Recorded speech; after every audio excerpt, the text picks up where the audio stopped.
Donc vous voyez, on commence à adopter une politique qui brûle le capital, parce qu'il n'est plus fondé sur la question des productivités-utilités, va être fondé sur une question tout simplement de loyauté. Et après, il va payer les prix forts. Et c'est lesquels? Mais puisqu'il n'y a pas assez de capital, on commence à se dénoncer entre nous pour avoir accès à ces capitals-là. Mais effectivement, les institutions commencent à disparaître. Hein. Le respect de l'autre va disparaître. Pour moi, c'est un concurrent pour le poste en question dans le parti. Je vais le dénoncer. Quel est le problème? C'est soit lui ou moi. Hein. Je le dénonce.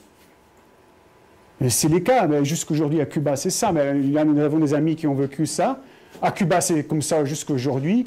Pourquoi les Cubains ne se révoltent pas? Parce que 50% de la population, elle est dédiée à dénoncer l'autre 50%. C'est comme ça que ça fonctionne.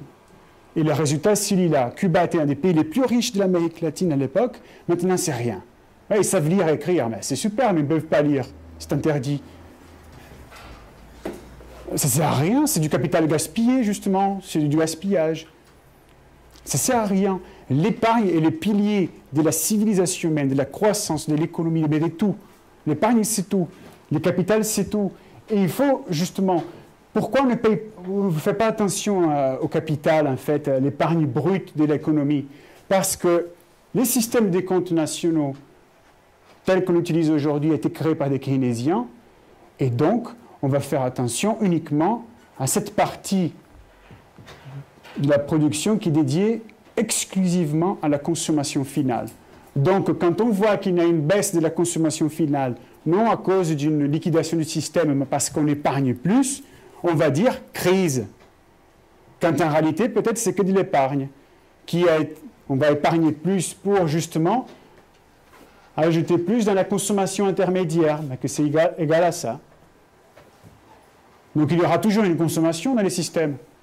C'est comme je vous ai dit, l'épargne, ce n'est pas une fuite, c'est quelque chose qui continue toujours en circulation.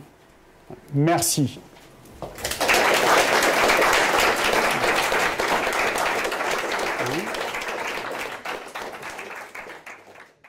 Je l'ai fait. Tu vois? Vraiment timing exemplaire. Allons-y.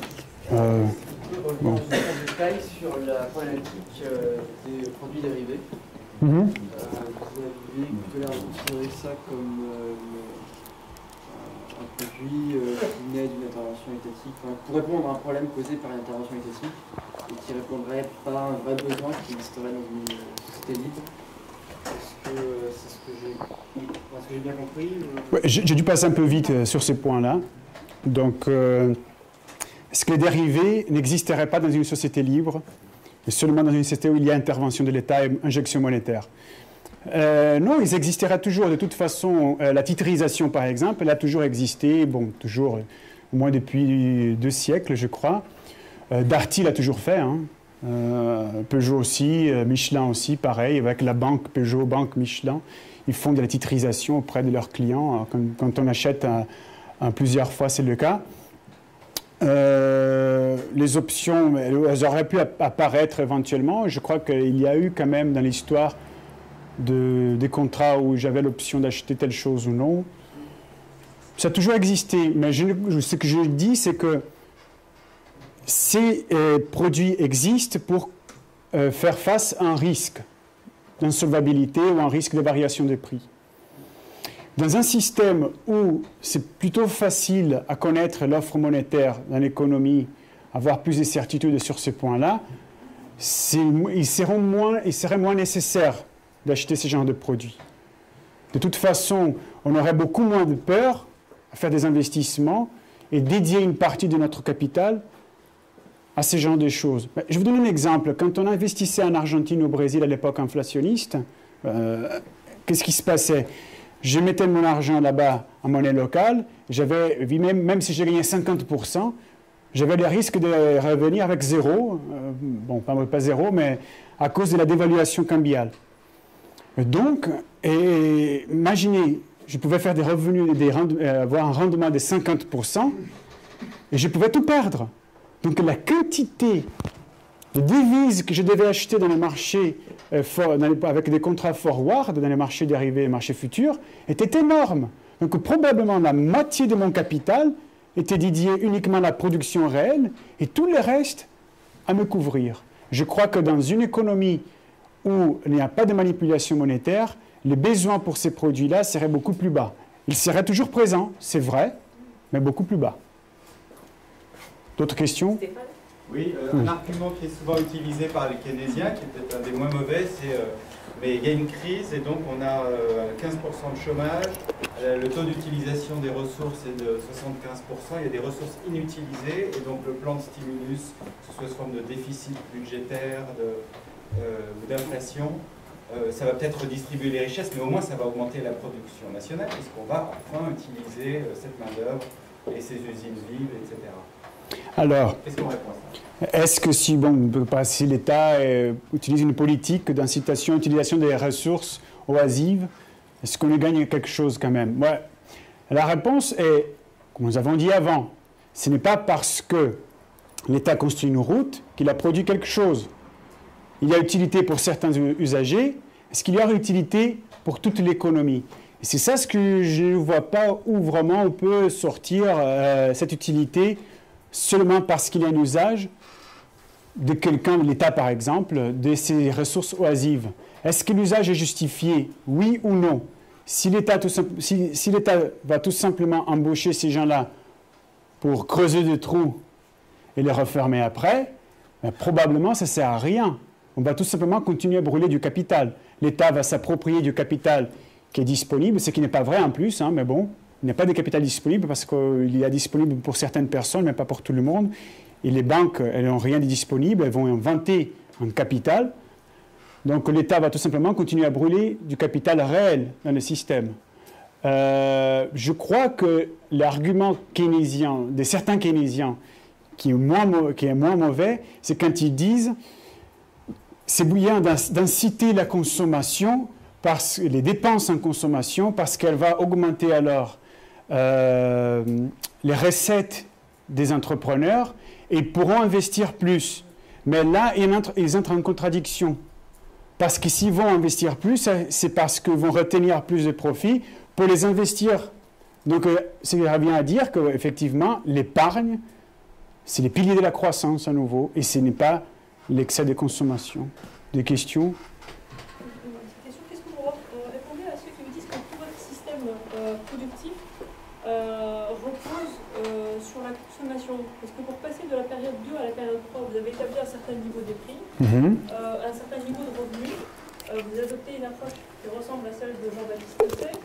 Et le problème, c'est que pour arriver à la période 3, il faut que le revenu de la période 2 se réalise. Donc, il y ait une consommation. Et s'il n'y a pas de consommation, vous ne pouvez pas investir dans votre capacité de production, vous ne pouvez pas épargner. Donc vous dites que tout votre système repose sur l'épargne. Mais on peut aussi dire que tout le système repose sur la consommation. Voyons. Ce qu'on dit là, souvent les gens disent ça, les journalistes, c'est que pour avoir cette production-là, il faut qu'il y ait un revenu qui paye pour cette production. Mais si on va parler du revenu final, il y a un problème. Et alors, là, la question, c'est, pour produire cela, j'ai besoin de quelqu'un qui consomme d'abord ce que je vais produire encore. C'est bizarre. Sinon, comment on va expliquer le cas d'un investisseur, d'un producteur qui va produire quelque chose de nouvel qui n'existe pas encore? Et là, il n'y a pas de revenu, il n'y a pas de consommation, il n'y a rien. Que j'ai l'idée de faire le portable, à l'époque, il n'y avait rien. Bon, il y avait le téléphone fixe.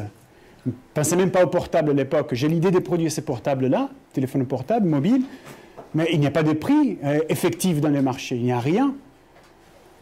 Je vais estimer. Mais le fait que je sais qu'il y a une économie de marché en place, le fait que je peux estimer des prix, c'est ça ce qui va me permettre de faire le calcul économique et alors de donner une intelligibilité à ce que je suis en train de faire, à de savoir... J'ai mon revenu estimé, je pense que les gens vont dépenser tel montant d'argent, et donc je sais qu'aujourd'hui les facteurs sont là disponibles à tel prix. Et même si on commence de rien, économie des trocs, ben, même pas. J'étais isolé dans la vie, je reviens, je commence à m'associer. Donc, pareil, il n'y a même pas de prix de facteur là.